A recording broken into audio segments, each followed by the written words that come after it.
Wanted to give you an update on the shower. I'm in a shower again. The other day I showed you our water heater, and it was a Mare. I put a link down at the bottom. And I told you that I bought a backup water heater just in case that one ever went out. Last year we had some problems with it.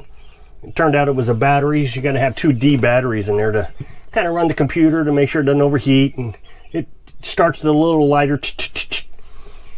So the other day we were having a problem with it, and I figured, well, it's acting just like it did last year, so I changed out the batteries, and it seemed to have worked. But anytime you turn the water way down, it would shut off again. And I played with it and tried to figure out what was wrong with it, and nothing worked. So I took the new water heater, the backup, and I changed it out. So this one's called a Camplux, and I put a link on that one also. I'll put a link on these down at the bottom of the screen. It says product list. You click the screen, it'll pop up. You can click that and there'll be a product list. I'll put that in there again. This one I like a lot better than the old one. It just seems to work better. The old one just never seemed to cooperate all the time. Sometimes it would, sometimes it doesn't. In the winter it actually did better because the water's so cold outside that you just crank this thing all the way up and let it go. But when the water gets warmer, trying to turn that down, it just never really cooperated. We had that old one for 4 or 5 years, and you figure the little tank in there, I mean, it's just a little small tank, it's just full of calcium because we live on a well.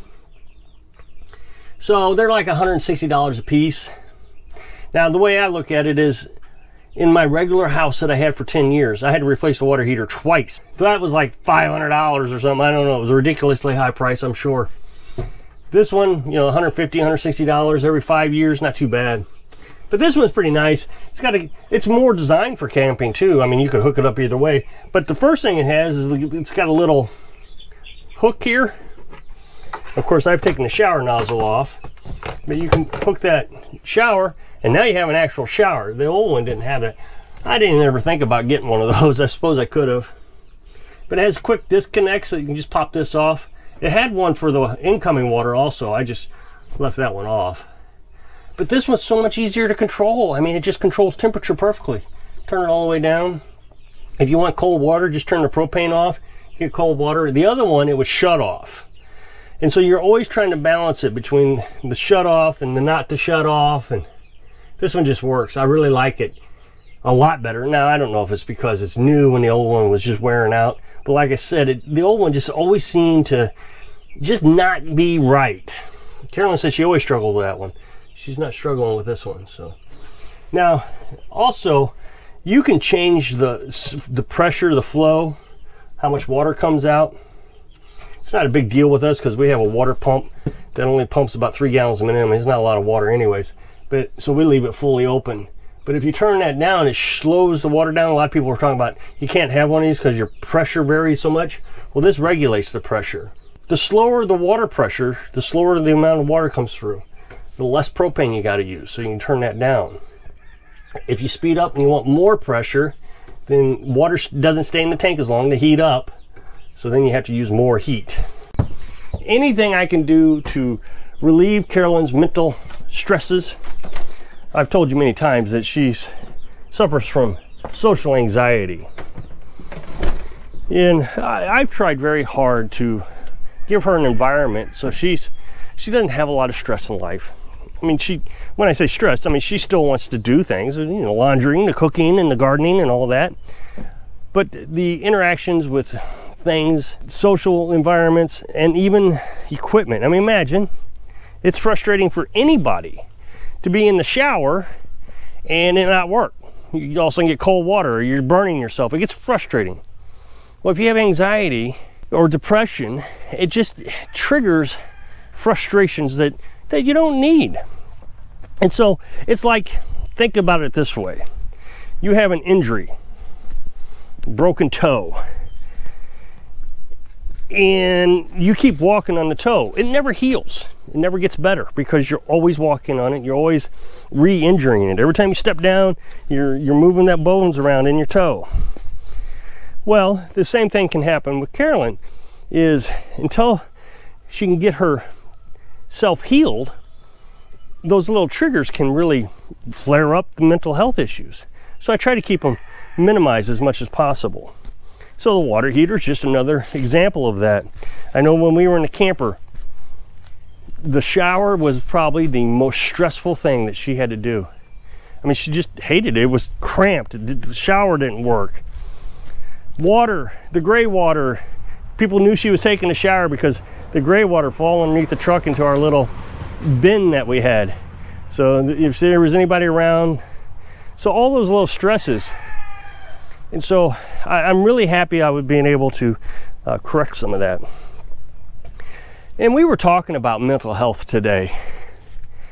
You know, it's been raining just nonstop here recently. We just got out of winter. Of course, then you want to go into spring and you want to go out and plant the garden. You want to go out and do things, and you can't. So you stay in a house, a little tiny house. And the reason we brought this up is somebody in the comment section said, it must be really boring life being stuck in a little house all day. Well, there's plenty to do all the time, even when it's raining. I have my poncho on so I can go down and still work with the chickens or do whatever, and Carolyn can come out on the porch. That's the whole reason of the porch. We considered not making a porch. We were going to just make a bigger house, and we thought, no, the porch is too important. This gives us some place to enjoy the outside, even on bad weather days. In the winter, during the rain, Carolyn brings out this comfy little chair so she can do her laundry right here. So she can bring that inside or take it in or leave it out here, and she can sit there and do her laundry. And she finds, amazingly enough, she even said this again today, she finds laundry very relaxing. She counts how many strokes she's taken with her plunger. I don't know how many counts it takes to plunge, but she finds that very relaxing. Now, the thing about the laundry is I have to remind her to either set a timer or do something so she doesn't do it all day. I've seen her plunge one load of laundry for 3 hours, and she just gets so relaxed and comfortable with it. Me, I have to have my mind more active. When we work together, she could stand on the assembly line all day long, no problems. Assembly lines drive me nuts. I have to have my mind working. But she just finds that kind of work mesmerizing and relaxing. So I think this lifestyle is good for us. She finds those projects where she can just sit there and mesmerize. We were talking about wintertime. We have this manual log splitter. And the manual log splitter is just repetitious movements. Nothing to think about. You just split a log and you do the next one, split a log. And she'll come out 10 times a day on our manual log splitter and split and split and split. And that's what she did throughout the winter. And she doesn't get it to where she hurts her back. She comes out for a little bit at a time and then works with it for a little bit. And then when she feels her back tightening up, she'll go inside, lay down or sit down for a minute, and then come back out and just do that all day long. No, the weather doesn't seem to affect us. Now, when we were in the camper, that was a pretty tight spot, and we were on top of each other. And the reason the camper was so difficult is, in order to do anything, it affected somebody else. And of course, having social anxiety, that would really stress her if she had to ask me to move my leg or get out of the way. She has her area. It's actually pretty comfortable. It's not as bad as you would imagine. We got the bed, and of course we got the chickens in there, little chicks. That kind of takes up some room. But again, we got the porch, so she can come out on the porch, sit and relax. And I tell you, surrounded by these trees, I see it in the videos. And so when you kind of look at it, see, I can see it in the return screen here.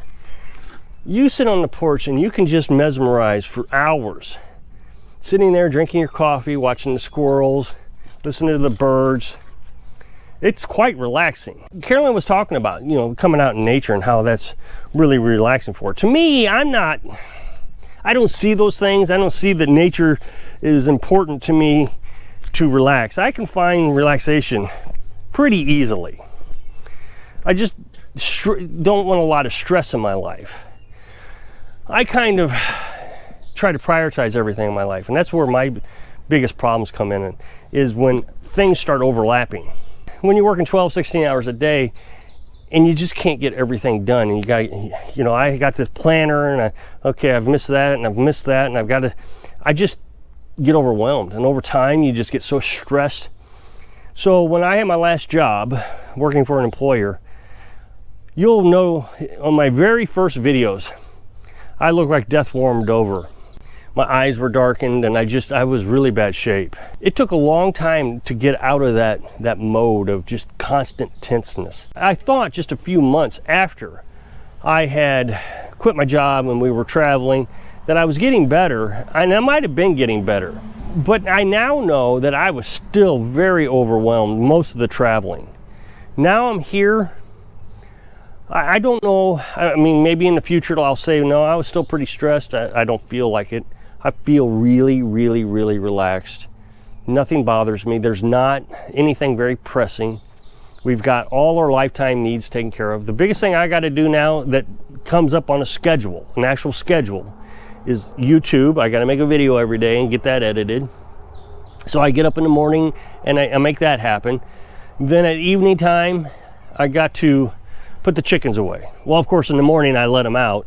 So that's the only thing that's on the schedule, and it's not a big deal. I mean, if I can't get the chicken coop opened up or closed up on time, it's not that big of a deal. I can put my headlight on and go down there. I just don't really want to let them sleep overnight unsecured, and just in case a raccoon or something were to get in there into the chicken run without the coop being closed up, they can get right in there and kill all the chickens. And I have seen raccoons do that. But other than that, there's just not a lot of stress. Last year we had the meat chickens. I would say that was a little bit more stressful because I was coming down regularly to make sure they were not getting overheated and that they were safe. Again, I've got that link in this video for you so you can check out that water heater. If you can check out that super thanks button down there at the bottom, I really appreciate it. So I hope I can inspire you to improve your mental health so you can live your dreams. Thanks for watching.